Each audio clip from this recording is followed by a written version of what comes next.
দেশ বিদেশের ব্যবসা বাণিজ্য আর অর্থনীতির সব খবর নিয়ে আমন্ত্রণ ওয়ালটন স্মার্ট ফ্রিজ বিজনেস রিপোর্টে। ফের গ্যাসের দাম বাড়ানো হলে সংকটে পড়বে দেশের শিল্প খাত, কমবে দেশি বিদেশি বিনিয়োগ, সংকুচিত হবে কর্মসংস্থান। আইনি সুরক্ষার বাইরে দেশের ৬ কোটি শ্রমিক, তথ্য শ্রম সংস্কার কমিশন প্রধানের শ্রমিকদের বীমার আওতায় আনার প্রস্তাব সিপিডির।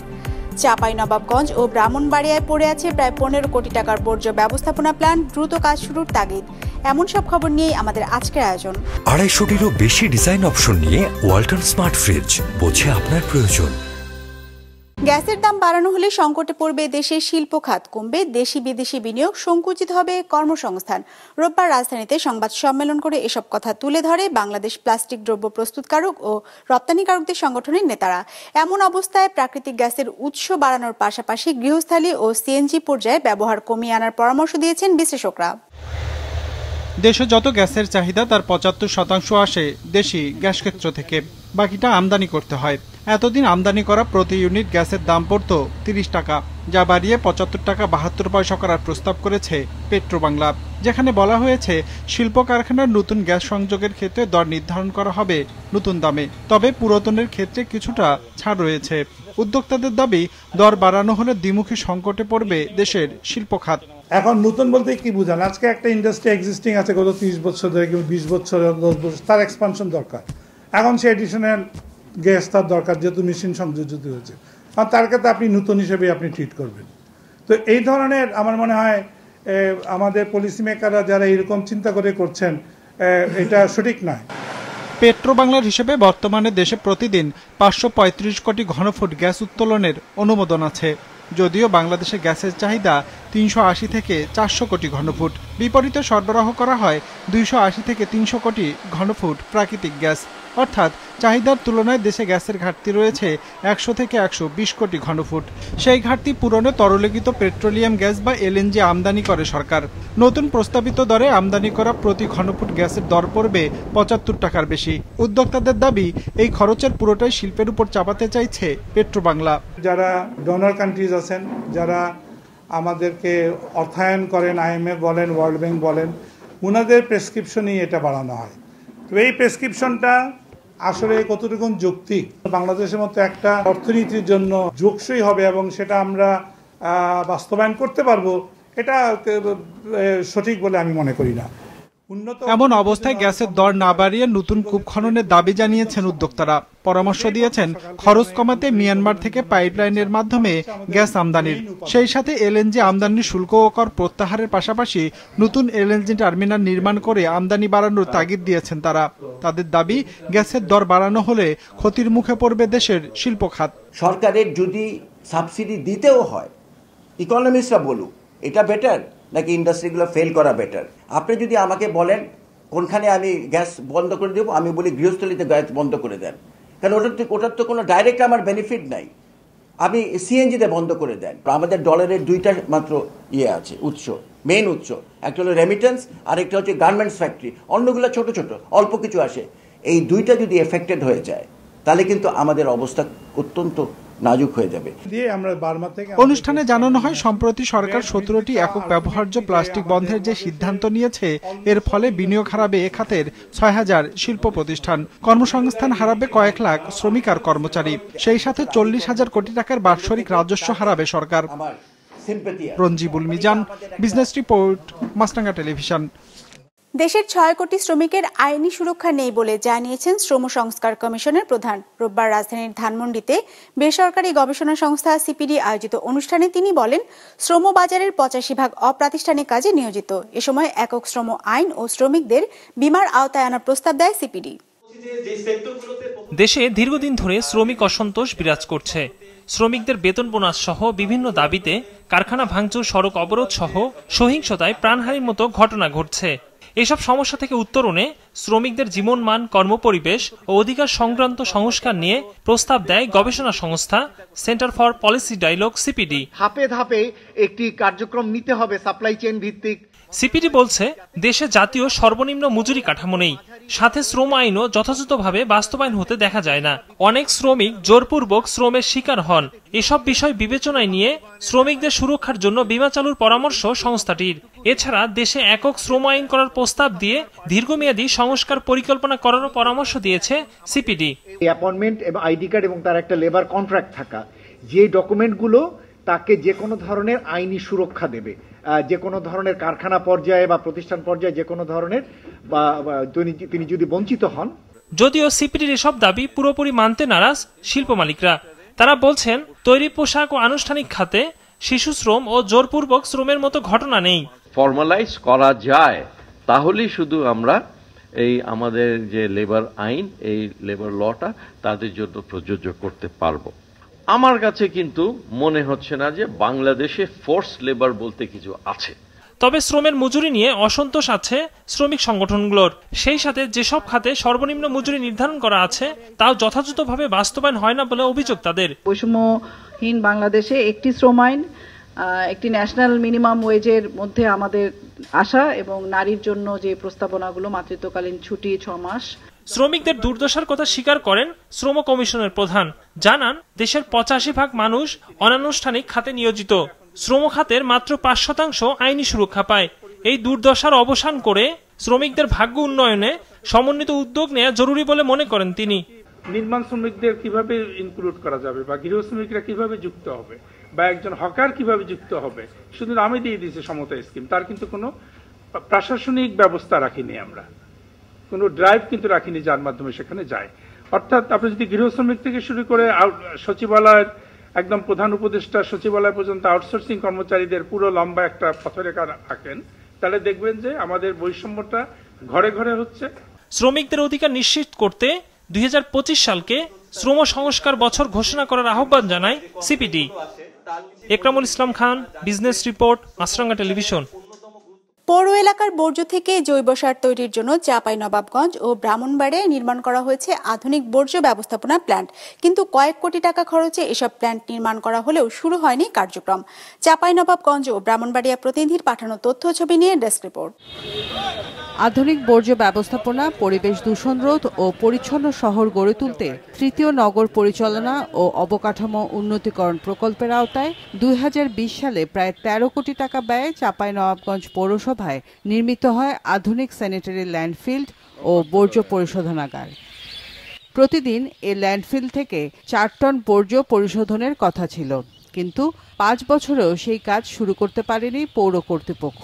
আমরা সার্ভিস দিতে চাই মানুষ জনগণকে, কিন্তু আমরা সক্ষমতার অভাব, বাধ্য হয়ে আমাদের এখন তাই ল্যান্ড ফেলে জায়গাটা নষ্ট হচ্ছে, নিরুপায় হয়ে যায়। পরবর্তীতে যদি আমরা এরকম এই বর্জ্যগুলো ব্যবস্থাপনার একটা প্রকল্প পাই, সেক্ষেত্রে আমরা এই অবস্থা থেকে উন্নতি পাবো। ল্যান্ডফিলের কাজ শুরু না হয় শহর জুড়ে যেখানে সেখানে ফেলা হচ্ছে আবর্জনা, যা দুর্গন্ধ ছড়ানোর পাশাপাশি দূষিত করছে পরিবেশ। নানা রোগে আক্রান্ত হচ্ছেন স্থানীয়রা। আমাদের যে দাবি ছিল যে বর্জ্য নিষ্কাশন বা পরিশোধনাগার তৈরি করা, সেটাও তৈরি হয়েছে কোনো একটা এজেন্সির মাধ্যমে, কিন্তু সেটা আজ পর্যন্ত ব্যবহার হচ্ছে। ওপেন এই ময়লার ভাগাড় থাকার কারণে পৌরসভার যে বর্জ্য এখানে আসে ফেলে, তার একটা বিশ্রী দুর্গন্ধ। একই অবস্থা ব্রাহ্মণবাড়িয়ার জৈব সার উৎপাদন প্ল্যান্টেরও। 2023 সালে শহরতলির 6 বাড়িয়ায় প্ল্যান্টটি 1 কোটি 30 লাখ টাকা ব্যয়ে নির্মাণ করা হয়। পচনশীল বর্জ্য থেকে জৈব সার ও কঠিন বর্জ্য থেকে জ্বালানি তেল উৎপাদন করার কাজ শুরুও করে সেটি, কিন্তু উদ্বোধনের কিছুদিন পরেই বন্ধ হয়ে যায় তা। এতে ডাম্পিং স্টেশন সহ বিভিন্ন সড়কের পাশে বর্জ্য স্তূপ করে রাখতে হচ্ছে। পাশাপাশি আগুন দিয়ে বর্জ্য পোড়ানোর কারণে শ্বাসকষ্ট সহ নানা রোগে ভুগছে মানুষ। মহল্লার মধ্যে জীবনে যাচ্ছে শিশু, বয়স্ক লোকের অনেক নানা ধরনের অসুবিধা হচ্ছে। ময়লাগুলো যেভাবে ফেলে রেখেছে তাতে পরিবেশের ব্যাপক বিপর্যয় ঘটছে। এখানে যে বর্জ্য থেকে সার উৎপাদন হবে, এই বিষয়টা একটা কোম্পানি তারা দিয়েছিল, কিছুদিন কাজ করে এই আমাদেরকে না বুঝাইতেই ওই কোম্পানি চলে গেছে। তারপরে পলিথিন থেকে, কঠিন বর্জ্য থেকে বিদ্যুৎ এবং গ্যাস উৎপাদন করার কথা ছিল, তারাও কিছুদিন কাজ করে তাদের লক্ষাধিক টাকার মালামাল ফেলে দিয়ে চলে গেছে। এখন এটা তো এই স্থবির অবস্থায় আছে। আমরা চেষ্টা করতেছি অন্য কোনো কোম্পানির সাথে আলোচনা করে অ্যাক্টিভ করা যায় কিনা। আমরা পৌরসভা থেকে আমরা এই জিনিসটা চেষ্টা করতেছি। স্থানীয়দের দাবি দ্রুত বর্জ্য পরিশোধনাগারগুলো চালু করা হোক। Business report, Maasranga television. 250-টিরও বেশি ডিজাইন অপশন নিয়ে ওয়ালটন স্মার্ট ফ্রিজ, বোঝে আপনার প্রয়োজন। পরিবেশ আইন অমান্য করে চট্টগ্রামে পাহাড় কেটেছে খোদ সরকারি প্রতিষ্ঠান। চট্টগ্রাম মেডিকেল কলেজ হাসপাতালের বার্ন ইউনিট নির্মাণ প্রকল্পের জন্য এ পাহাড় কাটা হয়। অভিযোগ ওঠার পর নির্মাণ কাজ বন্ধ ও পরিবেশ অধিদপ্তরের ছাড়পত্র নেওয়া হয়নি স্বীকার করলেও পাহাড় কাটা নয়, শুধু পাহাড়ের কাঠামো পরিবর্তন করা হয়েছে বলে দাবি করেন চট্টগ্রাম মেডিকেল কলেজ হাসপাতালের পরিচালক। এ নিয়ে সঞ্জীব দেব বাবুর ক্যামেরায় নাজমুল সাদেকের রিপোর্ট। চট্টগ্রাম মেডিকেল কলেজ হাসপাতালের বার্ন ইউনিটের ভবন নির্মাণের জন্য কাটা হয়েছে পাহাড়। কতটা সেটা খালি চোখে দেখেই বোঝা সম্ভব। যদিও প্রকল্প বাস্তবায়নকারী চীনা প্রতিষ্ঠান ও গণপূর্ত অধিদপ্তরের দাবি পাহাড় কাটা হচ্ছে না, বরং আধুনিক নেইলিং প্রযুক্তির মাধ্যমে পাহাড়টি সংরক্ষণ করা হবে। আমরা নরমালি দেখছি যে আমাদের বিভিন্ন সময় পাহাড় কেটে মাঝখান দিয়ে রাস্তা করা হয় বা পাহাড় কেটে বড় বড় ড্রেন করা হয়। এখানে কিন্তু টোটালি সেই জিনিসটা করা হচ্ছে না। এখানে যেটা করা হচ্ছে সেটাকে আমরা টেকনোলজিক্যালি অনেক সময় সয়েল নেইলিং বলে থাকি। সয়েল নেইলিং মানে হলো এখানে নরমালি আমরা মাটির মধ্যে পাইল গাড়তে দেখি, এখানে কিন্তু পাহাড়ের মধ্যে পাইল গাড়া হবে। পাহাড়ের মধ্যে পাইল গেড়ে পাহাড়টাকে টোটালি কিছু কলাম বিম দিয়ে এটাকে ধরে রাখা হবে, মানে কোনোভাবেই পাহাড়টা আর স্লাইড করে পড়বে না। পাহাড়টি ড্রেসিং করে এর উপর কলাম স্ট্রাকচার করে তার উপর ঢালাই দিয়ে এবং আবার মাটি দিয়ে ঘাস রোপণ করে দেয়া হবে, যাতে পাহাড়টি ধসে যেতে না পারে। এবং এখানে ড্রেনেজ পদ্ধতি থাকবে, যেন পাহাড় থেকে গড়িয়ে পড়া পানি ঘাসের উপর দিয়ে ড্রেনে চলে যেতে পারে। নিরাপত্তার কথা ভেবে এটা করা হচ্ছে। তবে পরিবেশ অধিদপ্তরের অনুমতি না নেওয়ার বিষয়ে ভুল হয়েছে এবং বর্তমানে নির্মাণ কাজ বন্ধ আছে, জানান চট্টগ্রাম মেডিকেল কলেজ হাসপাতালের পরিচালক। বর্তমানে মন্ত্রণালয়ের সিদ্ধান্তের অপেক্ষায় আছেন বলেও জানান তিনি। পাহাড়ের ওই অংশটুকু আমরা কাজ বন্ধ রেখেছি, তারপর এটা যখন ইআইটা অ্যাপ্রুভ হয়ে যাবে ইনশাল্লাহ আমরা আবার কাজ পুরোদমে শুরু করব। এটা আনুমানিক ওরা যেটা বলতেছে 2 বছরের প্ল্যান হলো, এটা আমাদেরকে ওরা তার আগেই এটা কিন্তু হস্তান্তর করবে এবং এর মধ্যে যতগুলো আমাদের পারমিশন নেওয়ার কথা, যতগুলো অফিসিয়াল ফর্মালিটি যা যা নেওয়ার কথা এর মধ্যে ইনশাল্লাহ আমরা নিয়ে নেব। পরিবেশবাদী সংগঠনগুলোর দাবি পাহাড় ও পরিবেশ রক্ষা করেই হাসপাতাল ও বার্ন ইউনিট নির্মাণ করতে হবে। যে কোনো প্রকল্প কাজ শুরু করার আগে ইআইএ করতে হয়, ওনাদের ইআইএ নেই। এটা শুনে আসলে আমরা একটু আপসেট হয়েছি, কারণ চট্টগ্রাম মেডিকেল কর্তৃপক্ষের মতো দায়িত্বশীল একটা প্রতিষ্ঠান থেকে এই ধরনের আচরণ আসলে আশা করা যায় না। সো আমরা আশা করছি এখন ওনারা ইআইএ করবে এবং সেই হিসেবেই ওনারা কাজটা আগাবেন। চায়না এইড প্রকল্পে 285 কোটি টাকা ব্যয়ে নির্মিত এই বার্ন ইউনিটে থাকবে 150 শয্যা, থাকছে 10টি আইসিইউ, 25টি এইচডিইউ ও 3টি অপারেশন থিয়েটার। নাজমুল সাদেকি, বিজনেস রিপোর্ট, মাছরাঙা টেলিভিশন।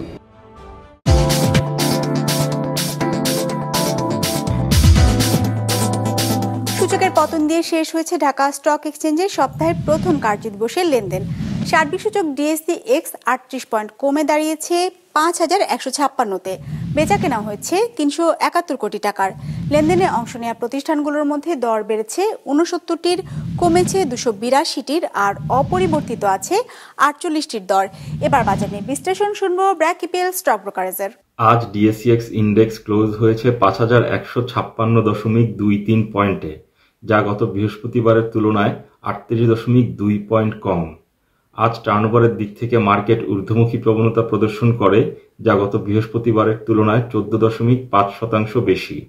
এদিকে অধিকাংশ লার্জ ক্যাপ সেক্টরে আজ নেগেটিভ পারফরমেন্স দেখা গিয়েছে, যেখানে সবচেয়ে ভালো পারফর্ম করেছে টেলিকমিউনিকেশন সেক্টর এবং সবচেয়ে খারাপ পারফর্ম করেছে ব্যাংকিং সেক্টর। আজ টার্নওভারের দিক থেকে সবচেয়ে ভালো পারফর্ম করেছে banking sector, followed by pharmaceutical এবং ইঞ্জিনিয়ারিং সেক্টর। আজ টার্নওভারের দিক থেকে সবচেয়ে বেশি ট্রেডেড স্টক ছিল fine foods limited, followed by Orion infusion limited এবং মিডল্যান্ড ব্যাংক পিএলসি। ব্রাহ্মণবাড়িয়ায় বাড়ছে সরিষার আবাদ। আবহাওয়া অনুকূলে থাকলে চলতি মৌসুমে সরিষার বাম্পার ফলন হবে বলে আশা করছেন কৃষকরা। কৃষি বিভাগ জানিয়েছে ভোজ্য তেলের চাহিদা মেটাতে সরিষার আবাদ বাড়ানোর জন্য নানা পদক্ষেপ নেওয়া হয়েছে। আশিক মান্নান হিমেলের তথ্য ছবিতে ডেস্ক রিপোর্ট। মাঠের পর মাঠ সরিষার ক্ষেত, যত দূর চোখ যায় হলুদ ফুলের সমারোহ। ব্রাহ্মণবাড়িয়ায় বাড়ছে এই সরিষার আবাদ। স্থানীয় জাতের পাশাপাশি আবাদ হচ্ছে বিনা 9, 14, 17, 18 সহ অন্যান্য আধুনিক জাতের। চাষিরা জানান গেল সপ্তাহে কুয়াশা বেশি থাকলেও এখন আবহাওয়া অনুকূলে রয়েছে। এ অবস্থা থাকলে ভালো ফলনের আশা তাদের। আমন ও ইরি ফসলের মাঝামাঝি সময়ে বাড়তি ফসল হিসেবে সরিষার আবাদ করছেন কৃষকরা। প্রতি বিঘা জমিতে সরিষা চাষে খরচ 4 থেকে 4,500 টাকা, বিঘা প্রতি ফলন 4 থেকে 6 মন। এই বছর সরিষা যেটা হয়েছে না, হ্যাঁ দ্বিগুণ লাভজনক হবে ইনশাল্লাহ। এখন যে পরিস্থিতি আবহাওয়া আছে, খুব সুন্দর আবহাওয়া, এরকম আবহাওয়া থাকলে বাম্পার ফলন হবে সরিষা করলে সরিষার যে পাতাটা পড়ে, পাতাটা এটা সারের কাজ করে, মাটি উর্বরতা বাড়ে, যার কারণে জমিতে পরিবর্তিত যে ফসল করি, ফসলে আপনার সার কম লাগে। আবাদ বাড়ানোর লক্ষ্যে প্রণোদনার আওতায় জেলায় 13,000 কৃষককে প্রতি বিঘা জমির জন্য বীজ ও সার দিয়েছে কৃষি বিভাগ। এবছর জেলায় প্রায় 24,000 মেট্রিক টন সরিষা উৎপাদনের লক্ষ্যমাত্রা ধরা হলেও তা ছাড়িয়ে যাওয়ার আশা কৃষি বিভাগের। আমরা এবছর কৃষকদেরকে প্রণোদনার ব্যবস্থা করেছি। প্রণোদনা হিসাবে প্রত্যেক কৃষক 1 বিঘা জমির জন্য 1 কেজি সরিষার বীজ, 10 কেজি ডিএপি সার, 10 কেজি এমওপি সার পেয়েছেন। সরিষার আবাদ বাড়াতে কৃষকদের সব ধরনের সহযোগিতার কথা জানান জেলা কৃষি কর্মকর্তা। যেসব এলাকায় সরিষা আবাদের উপযোগী কিন্তু কৃষক অভ্যস্ত না, সেসব এলাকাতে আমরা প্রণোদনা দিয়েছি, যার ফলে আমাদের আবাদের এরিয়াও বাড়বে। এছাড়া আমরা আধুনিক জাতগুলা সম্প্রসারিত করেছি, বিশেষ করে বিনা সরিষা 9, বাড়ি সরিষা 14, বাড়ি সরিষা 17, বাড়ি সরিষা 1800 এই সমস্ত জাতগুলা সম্প্রসারিত করেছি। আমাদের মাঠ পর্যায়ে উপসারী কৃষি কর্মকর্তারা এই বীজ বপন থেকে একবারে ফসল উত্তোলন পর্যন্ত কৃষকদের কারিগরি সহায়তা দিয়ে যাচ্ছে। ব্রাহ্মণবাড়িয়ায় এবার 16,500 হেক্টর জমিতে সরিষা আবাদের লক্ষ্যমাত্রা ধরা হয়েছে। এ পর্যন্ত চাষ হয়েছে প্রায় 12,600 হেক্টর। কাউসার Ahmed, business report, Maasranga television. দর্শক, আমাদের যে কোনো পর্ব নিজেদের সুবিধাজনক সময় দেখতে সাবস্ক্রাইব করুন বিজনেস রিপোর্টের অফিসিয়াল ইউটিউব চ্যানেল। ফেসবুক পেজে লাইক দিয়ে আপডেট থাকুন ব্যবসা বাণিজ্যের আলোচিত সব ঘটনা সম্পর্কে। আর আপনাদের মতামত জানান কমেন্টস অথবা ইনবক্সে। আজ এটুকুই, বিদায় নিচ্ছি, ভালো থাকবেন।